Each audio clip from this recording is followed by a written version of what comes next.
2008 में लोगों ने सिर्फ पैसे नहीं गंवाए, उन्होंने अपने घर, जॉब्स और कई केसेस में अपनी पूरी फाइनेंशियल आइडेंटिटी ही खो दी। बैंक्स कोलैप्स हो गए, सिस्टम्स फ्रीज हो गए और जो चीज सेफ मानी जाती थी, दैट इज रियल एस्टेट, वो क्राइसिस का एपिसेंटर बन गया। सिर्फ 12 साल बाद 2020 में कोविड-19 के दौरान कुछ और भी अजीब सा हुआ। ग्लोबल इकोनॉमी धीरे धीरे क्रैश नहीं हुई, वो रुक गई, एकदम से थम गई। फ्लाइट्स बंद हो गई, ऑफिसेस खाली हो गए, ट्रैवल, हॉस्पिटैलिटी, रिटेल जैसे इंडस्ट्रीज कुछ हफ्तों में नॉर्मल से जीरो पर आ गई कोविड-19 पेंडेमिक के दौरान। और दोनों ही सिचुएशन में एक जैसा पैटर्न रिपीट हुआ। मार्केट गिर गए, हेडलाइंस पैनिक हो गई और जिन एसेट्स को लोगों ने भरोसा किया था वो अचानक से सेफ नहीं लगे। लेकिन यहाँ एक अनकंफर्टेबल सच्चाई है, कुछ एसेट्स सिर्फ सरवाइव नहीं किए, वो चुपचाप और भी स्ट्रॉन्ग होने लगे और लगभग किसी ने नोटिस भी नहीं किया इस बात पर जब तक बहुत देर हो गई थी। आज सब कुछ स्टेबल लगता है, सैलरी आ रही है, मार्केट्स बढ़ रहे हैं, एप्स ग्रीन दिख रहे हैं, सब कुछ प्रोग्रेस जैसा लगता है। लेकिन सरफेस के नीचे वही सारी चीजें अभी भी काम कर रहे हैं, जैसे कि date, leverage, speculation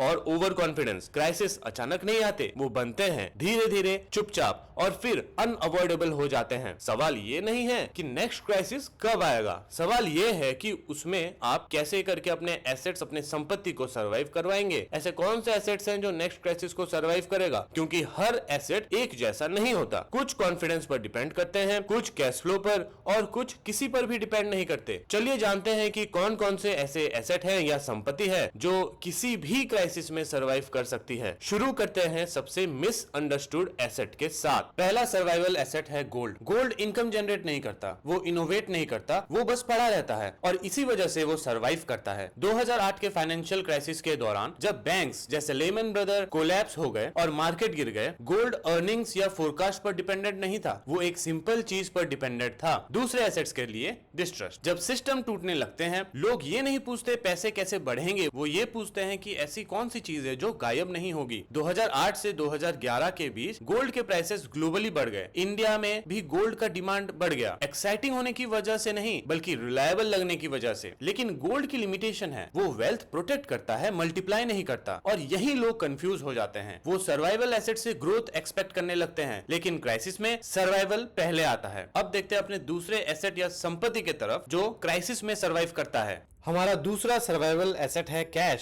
bull market में कैश रखना थोड़ा एम्बेरेसिंग सा लगता है कुछ कर नहीं रहे, लगता है जैसे पैसे बेकार सा पड़ा है। लेकिन क्राइसिस में कुछ नहीं करना ही पावर बन जाता है। 2008 में जब लोग लॉसेस पर सेल कर रहे थे अपने स्टॉक्स, अपने शेयर्स, कुछ लोगों के पास एक चीज थी, दैट इज लिक्विडिटी और कैश। वॉरेन बफेट जैसे इन्वेस्टर्स के पास कैश था और उन्होंने डिस्काउंटेड प्राइसेस पर कंपनीज खरीदी, क्योंकि जब मार्केट क्रैश होता है, एसेट्स गिरते हैं, सेल पर चले जाते हैं। कैश देता है एक रेयर सी चीज, दैट इज चॉइस। कैश हमेशा रखना जरूरी नहीं, लेकिन जब सबके पास नहीं होता तब कैश रखना पावरफुल महसूस कराता है। आप सोचिए कि कल वर्ल्ड वॉर हो जाता है और गवर्नमेंट आपके बैंक अकाउंट फ्रीज कर देते हैं, तब आप क्या करेंगे? ना बैंक बैलेंस काम आएगा और ना आपके शेयर मार्केट के इन्वेस्टमेंट्स। तब आपके पास कितना कैश है, यही आपको सेफ रखेगा और सेफ फील भी कराएगा। तीसरा सर्वाइवल एसेट है आपका रियल एस्टेट। ये सॉलिड लगता है, फिजिकल है, परमानेंट है, लेकिन 2008 में रियल एस्टेट सर्वाइव नहीं कर पाया था। ये कोलैप्स हो गया था, इसलिए नहीं कि बिल्डिंग्स गायब हो गए, बल्कि इसीलिए कि उनके पीछे का डेट टूट गया था। लोगों ने घर खरीदा था हाई लेवरेज के साथ, लो डाउन पेमेंट्स पे और एडजस्टेबल लोन्स रेट पे। जब घरों के प्राइसेस गिरे तो वो सिर्फ वैल्यू लॉस नहीं कर रहे थे, घरों के लोन्स उनके वर्थ से ज्यादा हो गया था। ये वो पैटर्न है जो बहुत सारे लोग मिस कर देते हैं। एसेट्स अपने आप फेल नहीं होते, वो फेल होते हैं इस बात की वजह से कि उन्हें कैसे फाइनेंस किया गया है। एक घर जिसमें कोई डेट नहीं है बहुत अलग बिहेव करता है उस घर से जो उधार पे लिया गया हो। एक तुम्हें शेल्टर देता है, दूसरा तुम्हें रिस्क और लोन पे करने का टेंशन देता है। लेकिन यहाँ एक छोटी सी चीज है जो सारे लोग इग्नोर कर देते हैं कि सब रियल एस्टेट एक जैसा बिहेव नहीं करता। इनकम जनरेटिंग प्रॉपर्टीज जो हमें रेंट अर्न करके देती हैं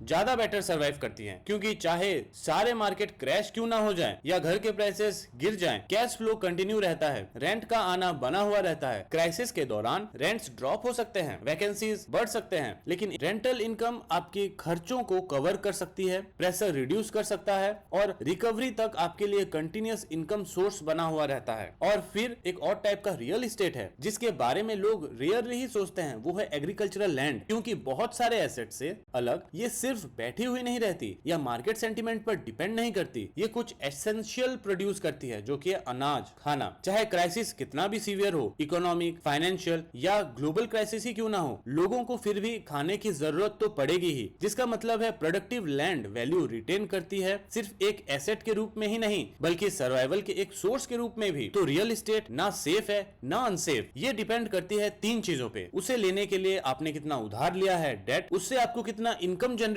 मिल रहा है, that is income, and utility, उसका इनकम के अलावा उसके और क्या यूज हो सकते हैं जो आपके लिए फायदेमंद हो। क्राइसिस में यूटिलिटी और इनकम अगर ज्यादा है तो वो रियल एस्टेट आपके फेवर में काम करेगा। अब चलते हैं, शिफ्ट करते हैं किसी ऐसी चीज पर जिसे मोस्ट फाइनेंशियल एडवाइजर इग्नोर से कर देते हैं। चौथा सर्वाइवल एसेट है स्किल्स। कोविड-19 पेंडेमिक के दौरान मिलियंस लोगों ने ट्रेडिशनल सेक्टर में जॉब लूज किए, लेकिन दूसरे लोग जल्दी से एडप्ट हुए अपने बदले हुए सिचुएशन में। सॉफ्टवेयर डेवलपर्स रिमोट वर्क पर शिफ्ट हो गए, कंटेंट क्रिएटर ने ऑनलाइन इनकम स्ट्रीम्स बिल्ड किया, फाइनेंस प्रोफेशनल्स डिजिटल कंसल्टिंग पर शिफ्ट हो गए। उनकी इनकम एक सिंगल सिस्टम पर डिपेंडेंट नहीं थी, वो अपने वैल्यू अपने साथ लेकर चलते थे। यही डिफरेंस है, कुछ लोग एसेट ओन करते हैं और कुछ लोग खुद ही एसेट बन जाते हैं। और फिर ऐसे स्किल्स होते हैं जो कभी स्लो भी नहीं होते। कोविड जैसे क्राइसिस के दौरान इलेक्ट्रिशियंस को कॉल आ रहे थे, प्लम्बर्स की भी डिमांड थी, क्योंकि ये ऑप्शनल एबिलिटीज नहीं है, ये ऐसे प्रॉब्लम सॉल्व करते हैं जो वेट नहीं कर सकते। एक ब्रोकन वायर रिसेशन की परवाह नहीं करता, एक लीकेज पाइप मार्केट क्रैश के लिए पॉज नहीं करता। और यही चीज इन स्किल्स को पावरफुल बनाती है। ये ना ही कॉन्फिडेंस पर डिपेंड होती है, ये नेसेसिटी पर डिपेंड होती है। और शेयर मार्केट से अलग स्किल्स ओवरनाइट क्रैश नहीं होते, ये इवॉल्व करते हैं, ये कंपाउंड करते हैं, ये सर्वाइव करते हैं, ये एडप्ट करते हैं। यहीं पर स्टोरी शिफ्ट होती है, क्योंकि बहुत सारे लोग सोचते हैं कि एसेट्स वो चीजें हैं जो हम खरीदते हैं, लेकिन सबसे मजबूत संपत्ति या एसेट वही है जो हम बिल्ड करते हैं। पांचवा सर्वाइवल एसेट है एसेंशियल बिजनेस। इंडिविजुअल स्किल्स के भी आगे कुछ पूरे इंडस्ट्रीज क्राइसिस को सर्वाइव करने के लिए बनी होती हैं। इसलिए नहीं कि वो एफिशिएंट है, इसलिए नहीं कि वो हाईली प्रॉफिटेबल है, बल्कि इसलिए कि वो नेसेसरी है। क्योंकि सिर्फ लोग ही प्रेशर में एडप्ट नहीं करते, कुछ बिजनेसेस के पास रुकने का ऑप्शन ही नहीं होता। ना वो दिखावटी होते हैं, ना वो ट्रेंड्स या हाइप पर बने होते हैं, बल्कि वो तो जरूरी होते हैं। देखो, कोविड-19 पेंडेमिक के दौरान एक्चुअली में क्या हुआ था, मॉल्स बंद हो गए, एयरलाइन स्ट्रगल करने लगी,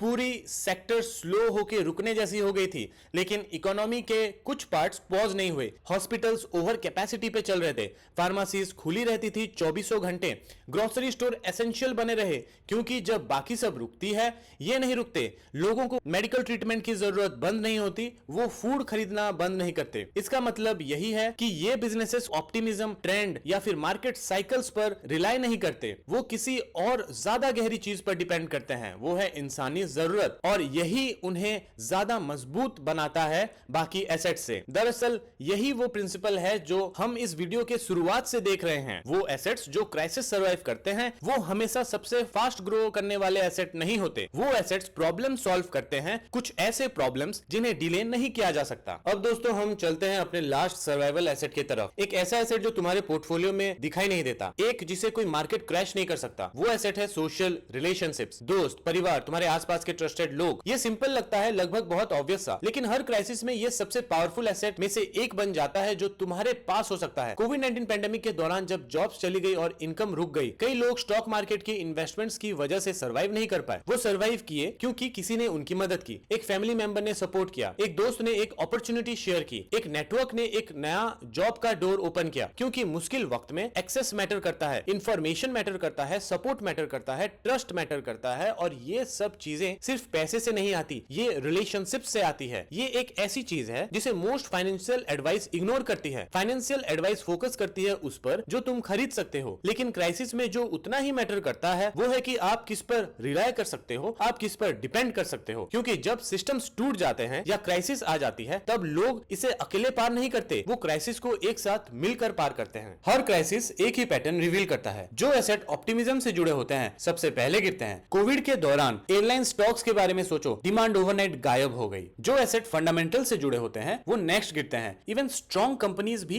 टेम्पररी ड्रॉप्स देखती हैं। लेकिन जो एसेट्स किसी चीज से जुड़े हुए नहीं होते हैं, जैसे कैश, गोल्ड, स्किल, रिलेशनशिप, वो सर्वाइव करते हैं। यही एक आयरनी है। अच्छे टाइम में ये एसेट बोरिंग लगते हैं, कैश लेजी लगता है, गोल्ड आउटडेटेड लगता है, स्किल्स स्लो लगती हैं, रिलेशनशिप्स पैसे से अनरिलेटेड लगती हैं। इसलिए लोग एक्साइटिंग चीजों का पीछा करते हैं, जैसे high growth stocks, speculative bets leveraged opportunities. कुछ टाइम के लिए ये काम करता है जब तक कोई क्राइसिस नहीं आ जाता या स्ट्रेटेजी फेल नहीं हो जाता, क्योंकि ग्रोथ और रेजिलियंस अक्सर एक ही जगह एग्जिस्ट नहीं करते। तुम स्पीड के लिए ऑप्टिमाइज कर सकते हो या फिर तुम सर्वाइवल के लिए ऑप्टिमाइज कर सकते हो। बहुत कम एसेट्स ऐसे होते हैं जो तुम्हें दोनों देते हैं। और यहां एक रियल प्रॉब्लम है, तुम्हें कभी पता नहीं होगा कि शिफ्ट कब आएगा। अर्ली 2020 में मार्केट्स रिकॉर्ड हाई पर थे, कुछ हफ्तों बाद वो ग्लोबली क्रैश हो गए। कोई वार्निंग नहीं, एडजस्ट करने का टाइम नहीं। अक्सर लोग उसके लिए प्रिपेयर करते हैं जो वो देखते हैं, ना कि उसके लिए जो आने वाली हो। और जब तक हेडलाइंस चेंज होती हैं, अपॉर्चुनिटीज खत्म हो चुकी होती हैं। तो सवाल सिर्फ ये नहीं है कि हर क्राइसिस में क्या सर्वाइव करता है, सवाल उससे भी गहरा है, क्या तुम उस एसेट को होल्ड कर रहे होगे जब नेक्स्ट क्राइसिस शुरू होगा? क्योंकि आंसर जानना आसान है, उसके लिए पोजीशन लेना आसान नहीं है। और शायद सबसे अनकंफर्टेबल ट्रुथ ये है, जो एसेट तुम्हें क्राइसिस में प्रोटेक्ट करते हैं वो अक्सर वही होते हैं जो अभी सबसे कम रिवॉर्डिंग से लगते हैं। हर क्राइसिस में दो तरह के लोग होते हैं, वो जो मजबूरी में अपने एसेट्स, अपनी संपत्ति को बेचते हैं, और वो जो रेडी होते हैं एसेट्स को खरीदने के लिए। फर्क इंटेलिजेंस का नहीं है, फर्क प्रिपेयर्डनेस का है। अगला क्राइसिस जब आएगा वो खुद को अनाउंस करके नहीं आएगा, वो तुम्हें अपना पोर्टफोलियो रीबैलेंस करने के लिए वेट नहीं करेगा, वो बस आ जाएगा। और जब वो आएगा मार्केट को फर्क नहीं पड़ेगा कि तुम क्या बिलीव करते थे, वो सिर्फ ये रिवील करेगा कि तुम क्या होल्ड कर रहे थे। तो असली सवाल ये है, जब सब कुछ गिरना शुरू होगा तुम्हारे पास कौन सा ऐसा एसेट रहेगा जो क्राइसिस को सरवाइव कर सकता है?